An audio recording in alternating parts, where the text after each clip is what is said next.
저희 교회에 고영한 형제 학생이 있습니다. 이 학생이 초등학교를 다닐 때 이런 일이 있었다는 거예요. 학교 수업 중에 담임선생님께서 애들에게 물어봅니다. 자기가 가장 존경하는 그런 그 인물, 위인들을 그래 발표를 하라고. 그러자 아이들이 이순신, 세종대왕, 또 뭐 신사임당, 링컨, 역사적인 위인들을 말하는 거예요. 그때 고용한 학생이 이제 손을 들고, 선생님, 저는요 세den께 담임 목사님 소강성 목사님을 가장 존경해요. 이렇게 얘기를 하는 거예요. 그 애들이 이제 막 여러분들처럼 웃는 거죠. 그러니까 이제 담임 선생님께서 세den께 소 목사님은 아직은 세계적으로 유명한 역사 인물이 아니니까 다른 사람을 좀 얘기하라고. 그래도 막무가내고 막 고영하니까 세den께 서광석 목사님이 가장 위대한 위인인데 왜 안 되느냐고 막 따지는 거예요, 그냥. 그래서 끝까지 고집을 피웠다는 얘기가 있어요. 그 이야기를 듣고 저도 웃고 그랬습니다만은, 그랬던 아이가 이제 중학교 1학년에 올라가 왔어요. 제가 중등부 수련회를 인도했었는데 그때 아이들에게 회개를 유도하는 설교를 합니다. 아이들에게 부모님 몰래 부모님 주민등록번호를 도용해서 컴퓨터에 들어가 가지고 음란 사이트에 들어가서 음탕한 죄를 지은 사람들 회개하라고 그랬어요. 그랬더니 고개를 다 숙이고 있더라고요. 아이들에게 물어봤어요. 야, 그런 부끄러운 일 했던 사람 한번 손 들어봐. 손 드는 애들이 하나도 없어요. 그때 제가 물어봤습니다. 이 고영한이도 고개를 숙이고 있더라고요. 그래서 고영한, 너 했어 안 했어? 너 담임 목사님을 가장 존경한다고 했잖아. 존경하는 담임 목사님 앞에 한번 솔직하게 고백해봐. 그랬더니 얘가 두 손 들고 막 일어나서 회개합니다. 진심으로 회개합니다. 결국 그 학생 때문에 모든 학생들이 다 나도 회개합니다. 여러분 자녀들 다, 여러분요 다 그래요. 이게 벌써 몇 년 전 일인데. 그런 아이가 이제 컸어요. 커가지고 칼빈 대학교를 지금 다니고 있습니다. 주회장이 된다고. 그리고 지난번에 신학과에서 수석을 냈대요. 수석. 그래서 그 어머니 조은희 집사님 너무 고맙다고 저에게 조그마한 도서비를 갖고 왔어요. 나는 지금도 이 고영한 학생을 생각하면 순수함, 그 순수의 시대가 그려집니다. 순수의 시대. 어디서 여러분 들어본 그런 이야기가 아닙니까? 몇 년 전 상영했던 영화 제목이요, 순수의 시대. 요즘 뭐 택시 운전사가 막 흥행을 하고 있습니다만은 1398년 태조 이성계는 권력력과 탐욕이 강한 이방원 대신 막내 아들 방석이를 세자로 책봉합니다. 개국공신 정도전 역시 이방원의 대척점에 서면서 조선 왕가는 왕자와 권력을 둘러싼 핏빛 암투가 시작되죠. 그런데 그 야비하고 잔인한 약육강식의 정글시대 같은 속에서 오직 나라와 백성을 위해서 목숨을 바쳐 충성하는 조선의 모신 김민재 장군이 등장합니다. 그는 왕가의 탐욕과 비열한 권력의 암투 속에서도 순수 그 자체를 잃지 않고 나라의 부름을 받은 무신으로서의 본분을 다하지요. 그런 그에게 어느 날 어머니의 모습을 닮은 기녀 가희라는 여자가 등장하지요. 사실 가희는 이 김민재 장군을 통해서 복수를 하려고 이렇게 다가왔는데 그 사실을 알고서도 워낙 엄마를 닮고 엄마가 그리워서 그 여인을 끝까지 용서해주고 사랑으로 지켜주고 품어줍니다. 민재는 과거의 상처와 아픔으로부터 벗어나지 못하고 막 괴로워하고 몸부림을 치는 이 여자에게 정말 불행했던 과거의 상처를 어루만져주면서 야망과 탐욕의 시대 속에서 그들만의 순수한 사랑, 순수의 시대를 열어가지요. 그러다가 결국 마지막에 가희를 살리기 위하여 조선의 군사들과 끝까지 맞서 싸우다가 결국 화살에 맞아 죽습니다. 배를 타고 가는 저 가희를 마지막까지 눈이 감길 때까지 그 여인을 바라보면서 죽습니다. 참으로 한 남자의 순금처럼 빛나는 순수시대의 사랑 이야기라 할 수 있죠. 여러분, 그 순수 시대에는 몰라도 아마 몇 년 전 암살이라는 영화는 아마 더 많은 분들이 보셨을 겁니다. 그 암살은 요즘 그 택시 운전사처럼 1000만 이상을 흥행했던 아주 유명한 영화입니다. 그 영화에서 전지현 씨가 연기한 실제 인물은 누구냐? 남자연이라는 여자 지사입니다. 남자로 말하면 안중근 의사와 같은 위대한 독립군의 어머니였는데, 남편 김명주 씨도 의병으로 활동을 하며 전투를 벌이다가 전사를 했고, 남자연 지사 역시 항일운동의 선구자여 독립군의 어머니였다고 우리 사실은 몰랐잖아요. 암살을 통해서 알게 되고, 사실 유관순 누나만 우리가 뭐 이렇게 주로 인각이 되어 있었는데, 이런 남자연 지사가 얼마나 위대한 일을 했던가를 우리가 이제 암살이라는 영화를 통해서 알게 된 거예요. 특별히 그녀는 1925년 총독 사이코 마코토를 암살하려 하였지만 이 삼엄한 경계로 인하여 결국 이루지는 못했습니다. 그녀는 1932년 왼손가락 2마디를 스스로 잘라 국제연맹조사당에 보내면서 독립운동 정신을 고취해 줄 것을 호소하였습니다. 그리고 감옥에 갇혀 모진 고문을 당하다가 그 후유증으로 순국을 하십니다. 순국을 하면서도 그녀는 갖고 있었던 248원을 내놓으면서 조국이 독립을 하면은 그 돈을 축하금으로 내달라고 아들에게 전해줬대요. 실제로 훗날 아들은 그 돈을 해방 후 3.1절 기념식에서 김구 선생님과 이승만 박사에게 전달했다고 합니다. 여러분, 얼마나 조국을 향한 순수한 애국심을 불태웠던 여자입니까? 과연 그녀는 조국을 향한 순수의 시대를 여는 독립군의 어머니였습니다. 여러분, 어찌 남자연 지사뿐이겠습니까? 영화에서는 장총을 들고 다니는 독립군의 어머니로 나왔지만 실제로 권총을 들고 총알 7방, 8방을 항상 소지하고 다녔다는 겁니다. 얼마나 많은 독립운동가와 의병들이 조국을 향한 순수의 시대를 열었겠습니까? 얼마나 조국을 사랑하고, 지난번에 KBS에서 보니까 암호라고 하는 이런 다큐를 하는 걸 봤어요. 그 암호를 다 그렇게 다 짜가지고 이제 결국 독립군에 의해서 우리 대한 독립을 맞이하려고 했는데, 어떻게 일본의 천황이 다 그렇게 항복을 해가지고 독립군들은 좀 그 암호만 이제 잘 해서 아마 일본을 무너뜨릴 수가 있었는데, 너무 허탈하고 뭐 물론 기뻐하겠지만 우리가 독립을 이루었다면 소련군과 미군이 우리나라를 뭐 이렇게 친탁 통치할 필요도 없었을 텐데 하는 이야기를 제가 봤습니다만은, 광복절이 지나갔어도 우리는 그분들의 정신과 투혼의 삶을 기억하고 우리가 함양에 나가야 할 것입니다. 그런데 또 다른 순수의 시대를 여는 한 남자가 있습니다. 오늘 성경에 말할 수 없는 모진 시련 속에서도 신심을 불태우고 순금처럼 빛나는 순수의 시대를 열고 싶었던 한 사나이, 그가 누굽니까? 욥입니다. 우리는 욥의 고난을 너무나 많이 들어서 잘 알고 있죠. 욥은 동방에서 가장 큰 부자였습니다. 의인이었습니다. 하나님을 잘 섬겼습니다. 근데 하루아침에 모든 재산을 다 잃어버리고 말았어요. 그리고 10남매가 한꺼번에 죽습니다. 자식 2-3명 중에서 1명 죽어도 여러분 앞이 캄캄해. 얼마나 여러분 하나님 원망됩니까? 그런데 10남매가 한꺼번에 다 죽어버렸어요.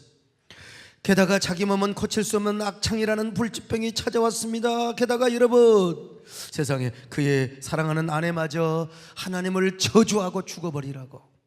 어떤 사람은 또 성경을 묘하게 얼마나 사랑했으면 그랬겠느냐고. 여러분, 그런 해석은 받아들이면 안 됩니다. 여러분, 설상가상으로 사랑하는 친구들마저 그에게 와서 그를 비방하며 정죄하였습니다. 위로와 격려는 하지 않고 욥의 죄 때문에 바로 네가 이런 고난을 당하는 거 아니냐. 욥의 가슴은 찢어지고 미어지고 억장이 무너졌을 겁니다. 얼마나 분통이 터지며 간장이 흘러내렸겠습니까? 그러나 우리는 욥기를 볼 때마다 새로운 감동을 받습니다. 흥분을 얻습니다. 도전을 받습니다. 그 눈물을 억제할 수 없어요. 야, 나 같으면 그렇게 할 수 있었을까? 이런 환경, 이런 상황 속에서도 욥이는 여러분 순수함을 끝까지 잃지 않았어요. 순결 그 자체. 순수함을 잃지 않았을 뿐만 아니라 오히려 신앙의 순진함을 회복해 갔습니다. 영적 순결함을 더해 갔어요. 그래서 그는 하나님을 더 사랑합니다. 하나님을 더 가까이 합니다. 오늘 여러분, 이 말씀이 여러분에게 도전이 되시기를 바랍니다. 흥분이 되시기를 바랍니다. 주여, 나도 순결의 주인공이 되게 하여 주옵소서. 그런 그가 욥기 27장 5절에서 이렇게 고백하지 않습니까? 욥기 27장 5절입니다. 같이 봅니다. 시작. 나는 결코 너희를 옳다 하지 아니하겠고 내가 죽기 전에는 나의 온전함을 버리지 아니할 것이라. 여러분, 무슨 일이 있어도 하나님을 향한 순전함을 버리지 않겠다는 것입니다. 아무리 재산이 날아가고 자식들이 다 죽어도 하나님을 향한 순수함은 빼앗기지 않겠다는 거요.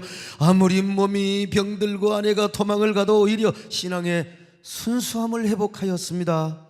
친구들이 와서 자기를 공격하고 비난하며 세상에 자기를 다 버린 것 같아도 여러분, 어떠한 환경 속에서도, 어떠한 억울함 속에서도 순수함을 잃지 않았습니다. 그 시험과 절망 속에서 순수하게 하나님을 사랑하면서 나의 눈물을 씻어주시고 멍든 가슴을 어루만져 주시고 그리고 병든 몸을 안아주실, 보듬어주실 그 하나님을 기다렸던 것입니다. 그러나 여러분, 하나님께서 자기를 회복시켜 주시지 않고 보상해 주시지 않는다 하더라도 여러분, 그는 어때요? 천국에서 영광스럽게 보상해 주시고 회복해 주실 그 하나님을 기다리겠다는 것입니다.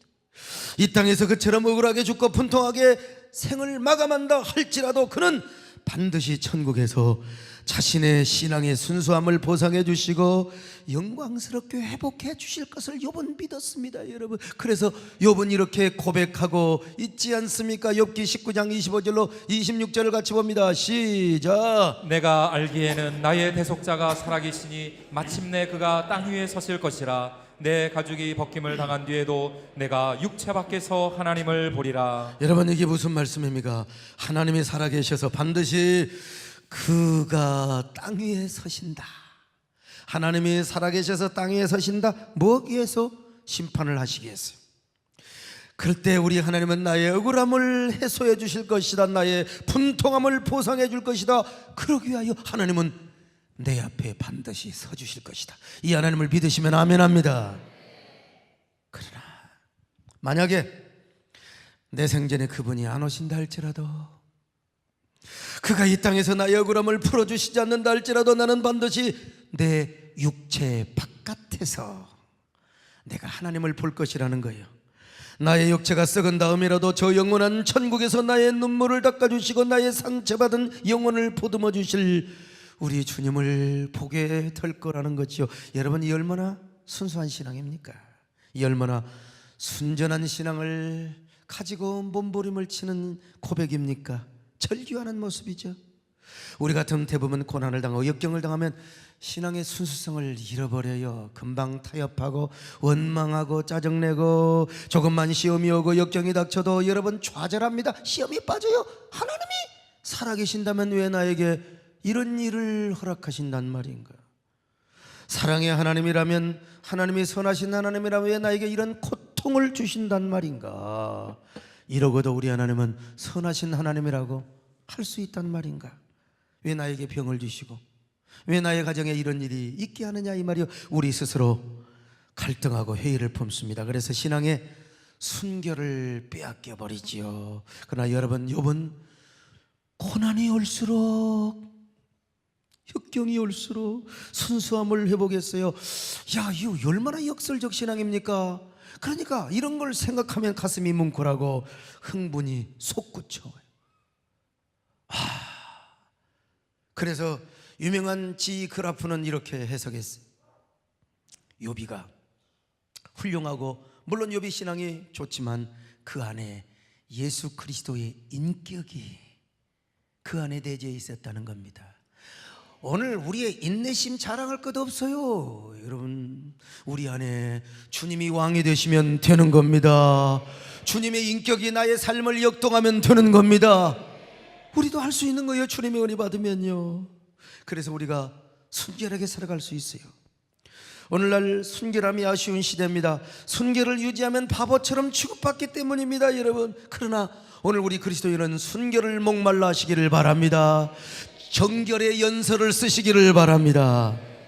오늘 너무나 부정이 틈타 있어요.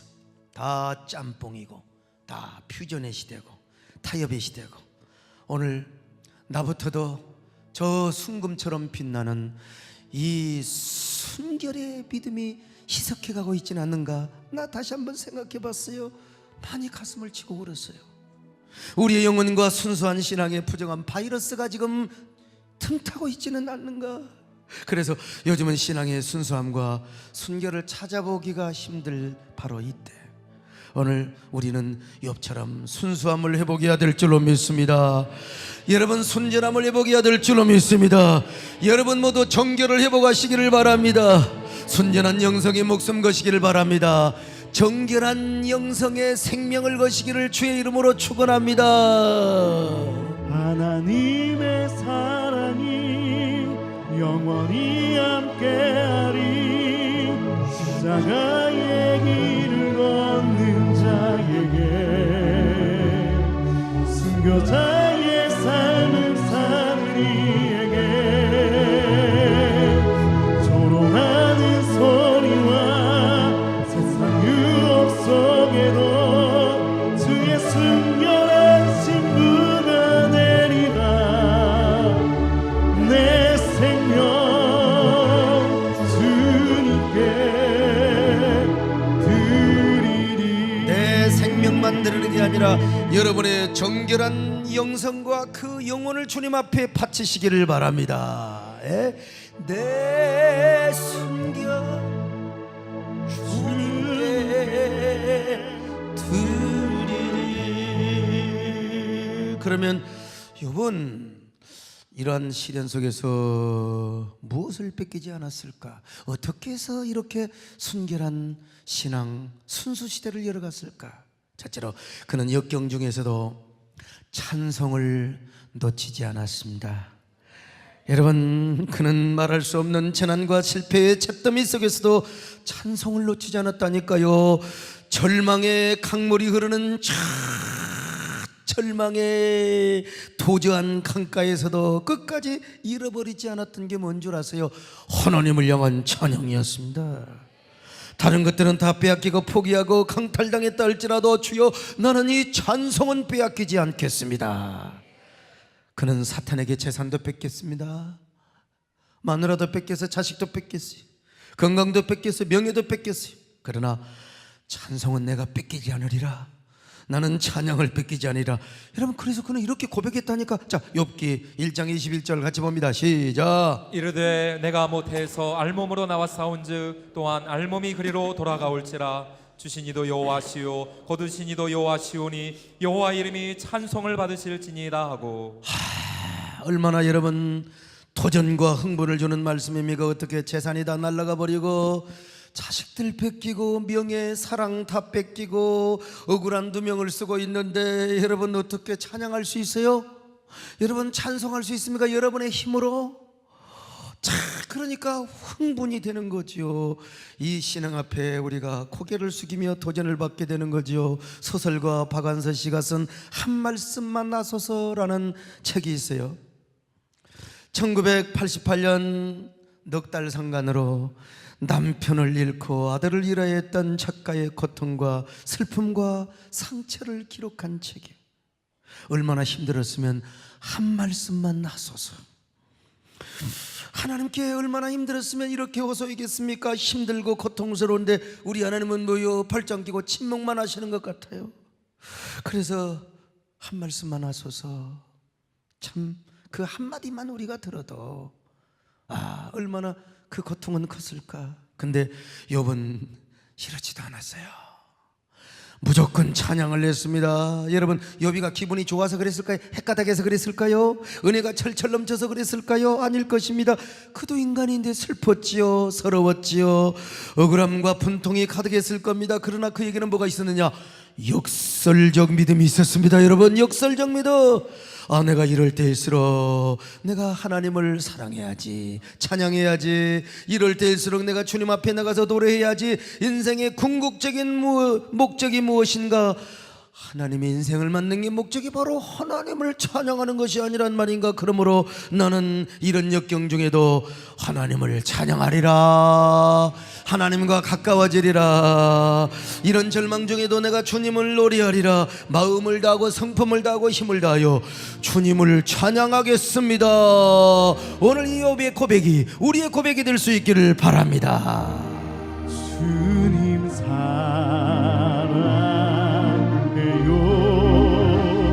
온 맘과 정성 다해 하나님의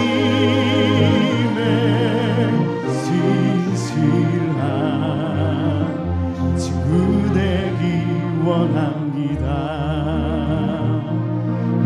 무엇과도 주님을 바꾸지 않으리. 다른 어떤 은혜 구하지 않으리. 오직 주님만이 내 삶의 도움이시니 주의 얼굴 보기 원합니다. 주님 사랑해요.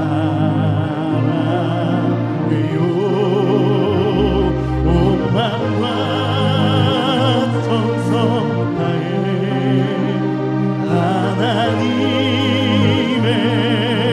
신실한 친구 되기 원합니다. 여러분, 이런 역설적인 믿음 가지고 찬양을 했겠지요. 그리고 그 역설적인 믿음은 바로 그를 순수 그 자체로 만들었고, 저 순금처럼 빛나는 순수의 영성과 신앙의 시대를 열게 하였던 것입니다. 그러므로 오늘 여러분, 우리도 욥처럼 어떠한 경우에도 찬양을 잃어버려서는 안 됩니다. 여러분, 조금 실패했다고 원망하십니까? 조금 잃어버렸다고 한숨만 지으십니까? 짜증내고 원망하며 불평을 하고 있으면 안 됩니다. 여러분, 그럴수록 우리는 찬양을 해야 됩니다. 역설적인 믿음으로 하나님께 나아가야 됩니다. 하나님께 가까이 나가서 찬양해야 됩니다. 절망하지 않고, 그리고 주저앉거나 포기하지 말고 찬양해야 됩니다. 여러분, 가수는요, 어떤 일이 있어도 노래는 잃지 말아야 됩니다. 우리 남진 장로님, 어떤 일이 있어도 가끔, 아주 가끔 사모님하고 싸우신다고 하던데, 그래도 노래는 잃지 말아야 돼요. 노래는 가수가 노래를 잃어버리면은 이거 뭘 거요? 시체지. 오늘 우리 성도는 더 그렇습니다. 역경이 와도 찬양은 잃지 말아야 돼요. 환난이 와도 찬양을 해야 됩니다. 시험이 와도 찬양해야 됩니다. 억울해도 찬양해야 됩니다. 속상해도 찬양해야 됩니다. 주저앉고 싶을 때도 울면서라도 찬양을 해야. 그럴 때 여러분의 영혼이 순수함을 지킬 수 있어요. 순수 신앙을 회복할 수 있습니다. 순수 시대의 주인공이 될 수 있습니다. 여러분, 다윗의 고백처럼, 욥의 고백처럼 나의 힘이 되신 여호와여, 내가 주님을 사랑합니다. 실패하여도 사랑합니다. 여전히 당신은 나의 구원의 뿌리십니다. 내가 어찌할 바를 모르고 눈물을 흘리고 있는 이 상황에서도 여전히 당신은 나의 구원의 산성이 되십니다. 그러므로 내가 주님을 찬양합니다. 이 찬양을 통하여 나의 순수함과 순결한 신앙을 주님 앞에 지키기를 원하오니, 주여 나에게 찬양의 힘을 주시옵소서. 역설의 능력을 주시옵소서. 나의 힘이 되신 여호와여, 내가 주님을 사랑합니다. 나의 힘이 되신 여호와여, 내가 주님을 사랑합니다. 주는 나의 반석이시며 나의 요새시라. 주는 나를 건지시는 나의 주, 나의 하나님, 나의 피한 바위시오, 나의 맘 되시라. 나의 하나님, 나의 하나님,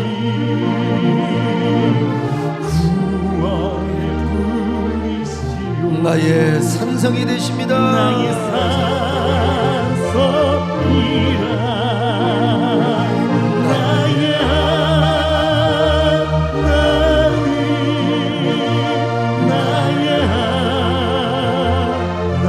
그는 여전히 나의 여호와시여, 그는 여전히 나의 구세주이십니다. 여러분 가슴에 손을 얹고 나의 하나님, 나의 하나님 후렴을 같이 한번 합니다. 나의 하나님. 오늘 이 시대에 우리가 욥이 되게 하시고 다윗이 되게 하여 주옵소서. 구원의 뿌리시여 나의 산성이 되십니다.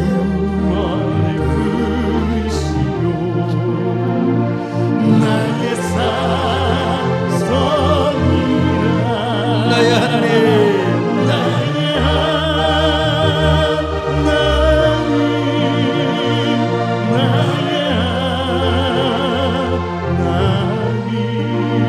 그는 나의 여호와여 주여 믿습니다. 주님을 찬양하게 하옵소서.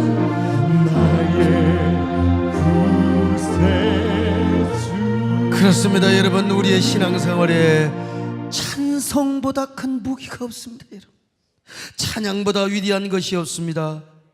오늘 그래서 의미에서 우리 성가대는 감사하셔야 돼요. 입에 찬양이 붙어있다. 오늘 여러분은 얼마나 찬송을 잃어버렸습니까? 입술에 마음이 얼마나 찬양이 있습니까? 찬양을 회복해야 됩니다. 어떤 일이 있어도 이거는 빼앗기지 마시기를 바랍니다. 두 번째, 그는 말씀을 붙잡았어요. 끝까지 말씀.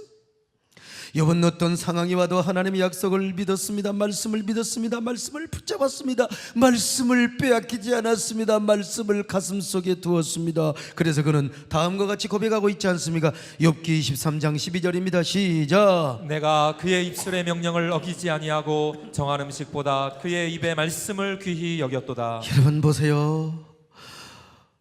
우리도 욥처럼 어떤 상황에서도 하나님의 말씀을 붙잡아야 됩니다. 정한 음식보다 그 입의 말씀을 귀히 여기셨다.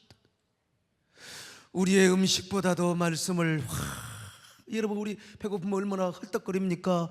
나는 하나님의 말씀을 더 귀히 여겼다는 것입니다. 여러분 오늘 여러분 밥은 못 먹어도 말씀은 놓치지 마시기를 바랍니다. 말씀 붙잡으면 순수성 지킬 수 있어요. 순수함 회복할 수 있습니다. 그리고 여러분 우리의 모든 억울함, 여러분의 모든 어려움 주님이 다 해결해 주십니다.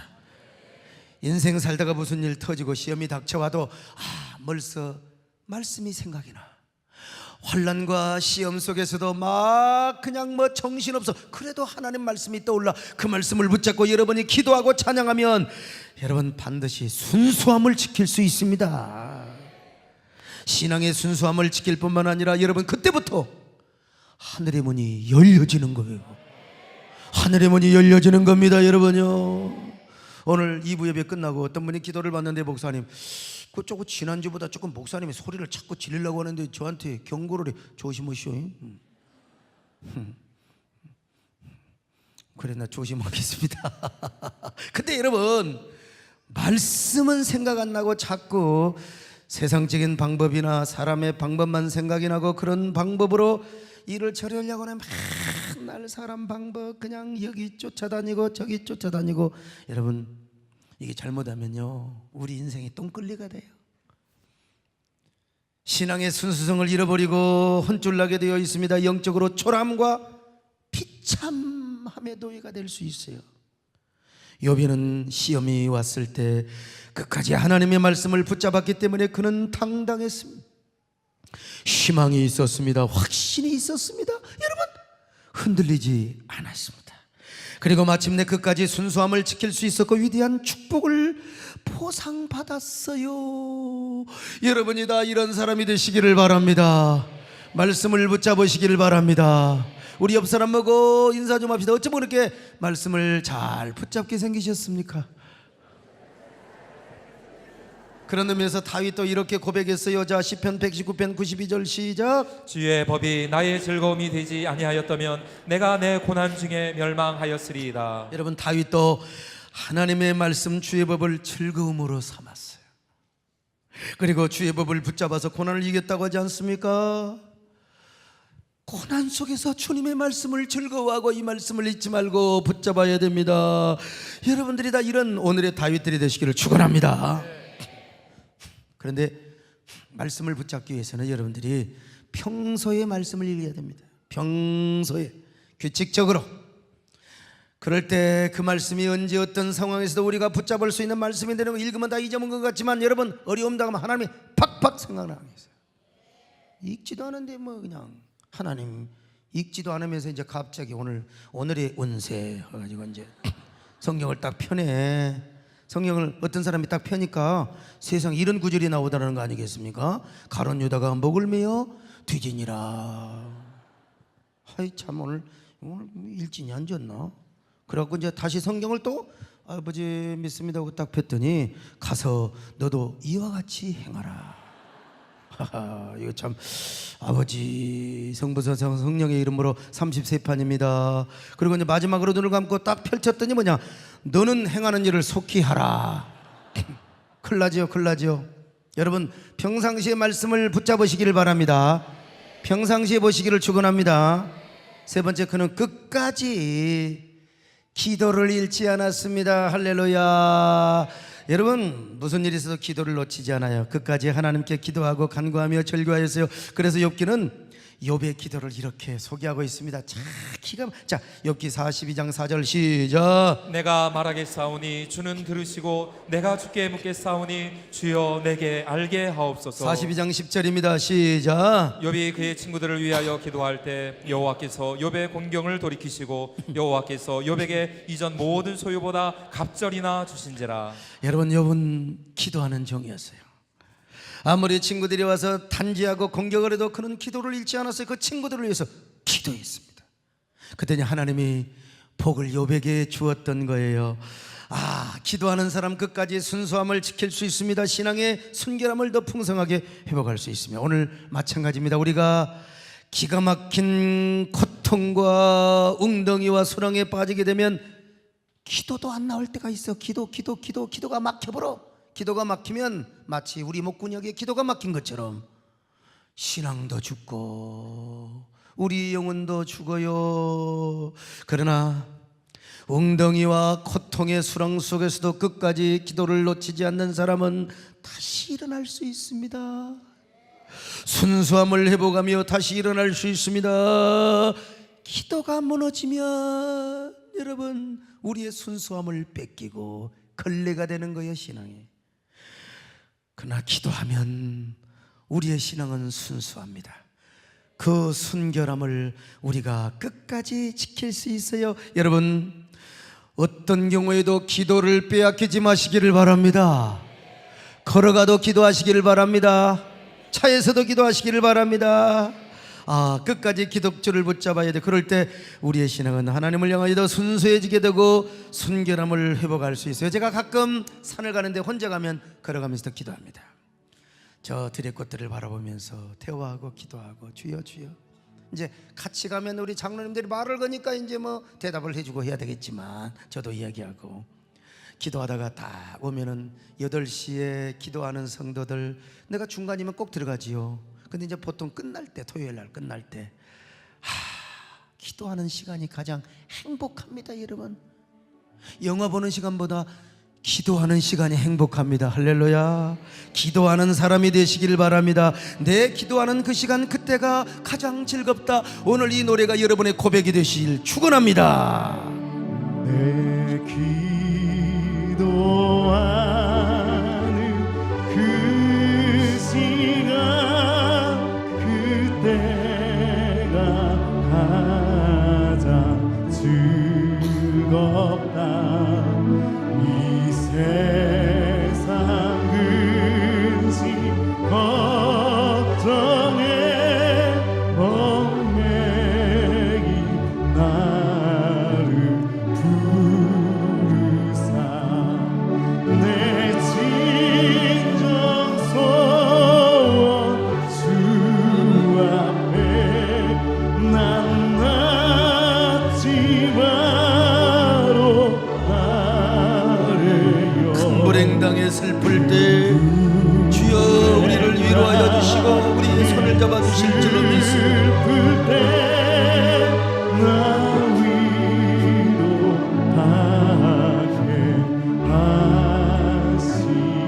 마지막 네 번째로 그는 끝까지 소망을 잃지 않았습니다. 고백합니다. 그는 욥기 23장 10절입니다. 시작. 그러나 내가 가는 길을 그가 아시나니 그가 나를 단련하신 후에는 내가 순금같이 되어 나오리라. 순금같이 되리라. 난 여기서 여러분요 설교 제목을 딴 겁니다. 순금처럼 빛나는 순수시대야. 지금 아마 욥은 이렇게 생각하며 외쳤을 거예요. 지금은 내가 이렇게 고통을 당하고 아픔을 당한다 할지라도 하나님은 나를 지금 영광로 속에 넣어서 나를 단련하신다. 나를 단련하신다. 그래서 순금처럼 내가 빛나는 순수시대의 주인공이 되어 나오리라. 내가 찬란한 보석같이 나올 것이라. 내가 태양처럼 빛나고 찬란하고 광명한 모습으로 나는 다시 연단받아서 서게 될 것이다. 아, 얼마나 아름답고 참 위대한, 그야말로 순금처럼 빛나는 순수 시대의 그 주인공으로 등장을 하는 고백입니까? 오늘 여러분 이런 소망을 잃지 마시기를 바랍니다. 어떤 경우에도 소망 빼앗기지 마세요. 소망을 빼앗기고 희망을 잃어버리는 것은 마귀가 얼마나 즐거워하는 일인지 몰라요. 우리 하나님은 소망을 잃지 않기를 원하십니다. 소망을 가지고 다시 일어나기를 원하십니다. 7번 넘어져도 끝까지 신앙의 순수함을 지키며 회복하기를 원하십니다. 그러므로 우리 모두 악착같이 소망을 가지시기를 바랍니다. 세상이 아무리 우리를 힘들게 하고 역경과 시련과 셀망으로 우리를 짓밟는다 할지라도 그러나 우리는 더 악착같이 솟아나는 저 들풀처럼, 저 해변에 악착같이 자라나는 갈대처럼 소망을 가지고 우리가 꽃을 피워야 합니다. 100번 밟히고 1000번 거꾸로 넘어진다 할지라도 오뚜기처럼 일어나는 소망을 가지는 것이 이게 뭐요? 하나님의 뜻입니다. 믿음의 소망을 가지고 신앙의 순수함을 지키며 우리 모두 예수의 이름으로 일어나십시다. 우리는 안 된다고 해도 하나님이 하시면 되는 거예요. 우리 끝났다고 해도 하나님이 하시면 되는 거예요. 우리는 못해도 하나님이 하시면 하십니다. 우리는 약하고 못나도 하나님은 강하고 위대하십니다. 우리의 끝은 하나님의 위대한 시작일 뿐입니다. 여러분 예수의 이름으로 일어나시길 바랍니다.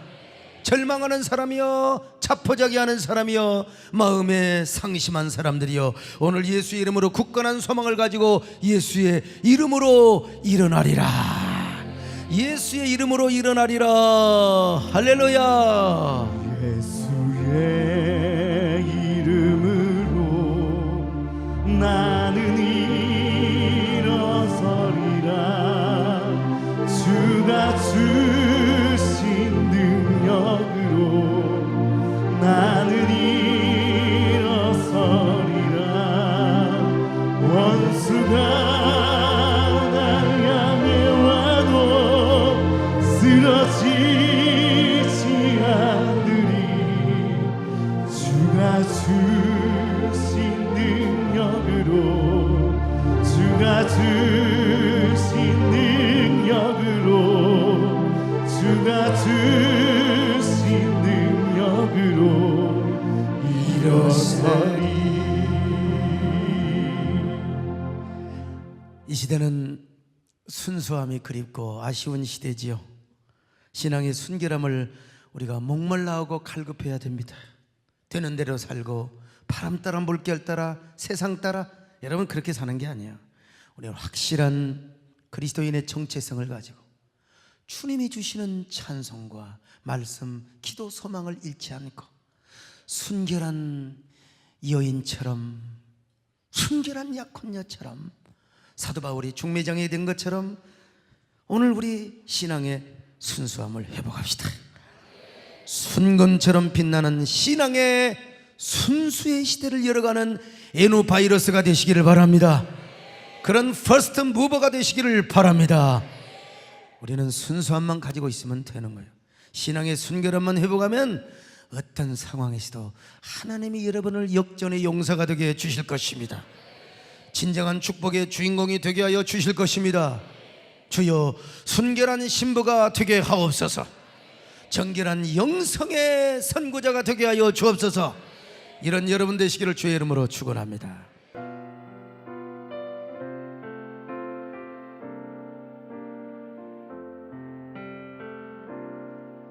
죄에 빠져 헤매이다가 지쳐버린 나의 모습을 못 견디는 아픔 속에서 그렇게 쓰러졌을 때 아무도 오는 사람이 없어 정말로 나 외로웠네. 그때 주님 내게 찾아와 사랑으로 함께 하였네. 병든 자여 내게 오라. 가난한 자 내게 오라. 죄에 빠진 많은 사람들아 모두 다 내게 오라.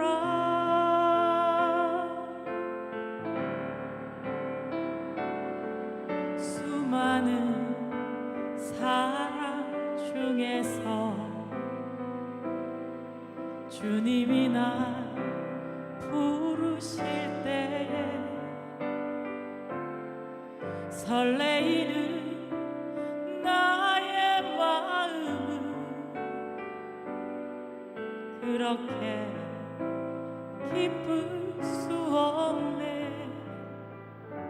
이제 나도 주님 위하여 내 모든 것 다 드리리. 내가 가진 모든 것들을 아낌없이 주께 드리리. 병든 자여 내게 오라. 가난한 자 내게 오라. 죄에 빠진 많은 사람들아 모두 다 내게 오라. 슬픈 자여 내게 오라. 괴로운 자